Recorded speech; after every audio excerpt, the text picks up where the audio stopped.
working in shipyards, brake applications, and then in homes where it was put in place for insulation, and then in the removal of it later on. And then the epidemic was occurred, and people got sick. They were introduced into hospitals with cancer, mesothelioma, asbestosis, and it only became later on that as toxicologists and basic scientists, we began doing studies to try to understand what was happening after the fact. In this case, we have the opportunity to look at something that has the potential to be like something else toxic that we know before there's an epidemic. And I think that's a rare opportunity. So we don't know. I'm talking specifically about multi-walled carbon nanotubes. We don't know where they land on the range of no risk, low risk to defined risk. And I think that's the question. And I think in communicating the science, we have to leave it very open and say we really don't know at this point. So here are these beasts. If I use the word beast, see, I've already taken a bad spin on this, right? And I'm already asking the question that I think we have to ask: are carbon nanotubes the next asbestos? This is a transmission electron microscope image of multi-walled carbon nanotubes from a commercial source. These are very well characterized in terms of surface area, length. These things can be as long as 40 microns. They can be as short as a half a micron, so it's a mixture. And this study was the one that has been talked about from Ken Donaldson's group in the UK. Ken and his group had been doing excellent work for many years, and they're experts in particles and fibers. And the test that they used was a valid surrogate model for asbestos-induced mesothelioma, or early granuloma formation caused by asbestos fibers.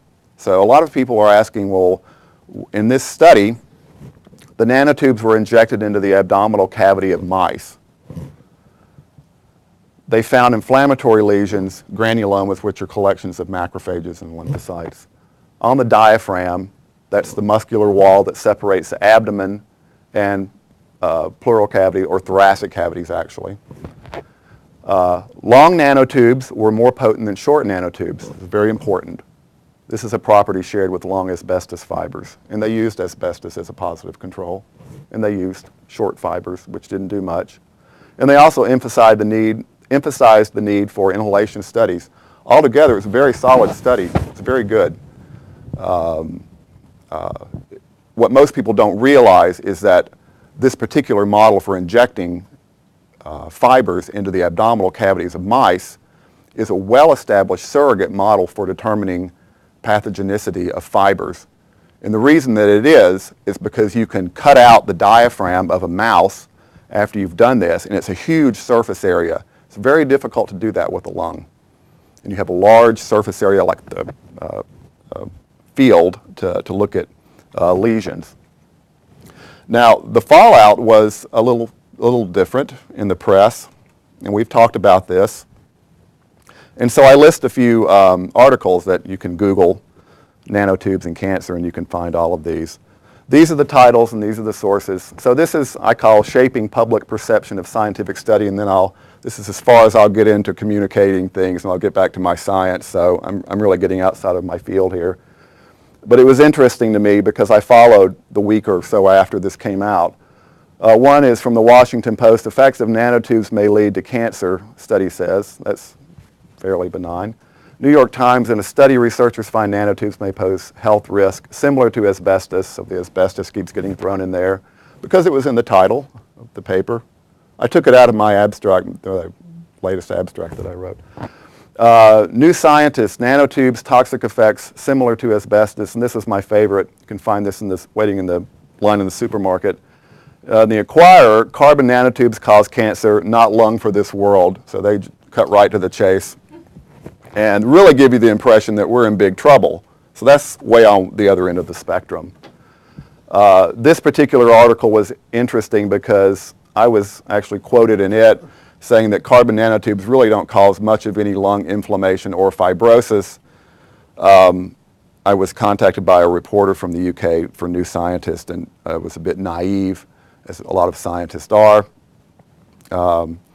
It cut off the end of my sentence where I said, but if a mouse is first exposed to something else that causes inflammation, then you can have an effect, but he didn't care about that.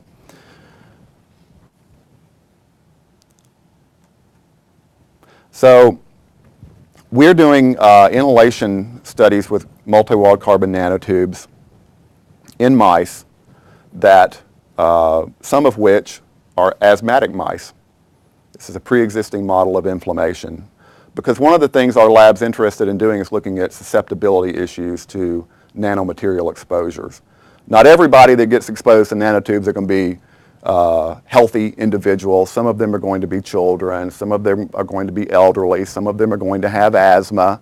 Some of them are going to be sick with other things, viral infections. The same issues are important for ozone or a number of other things you can be exposed to. So we expose mice to an allergen called ovalbumin, and then they get nanotubes inhaled. I'll show you the apparatus in a minute. And then at necropsy, we collect the lungs and evaluate a variety of different parameters.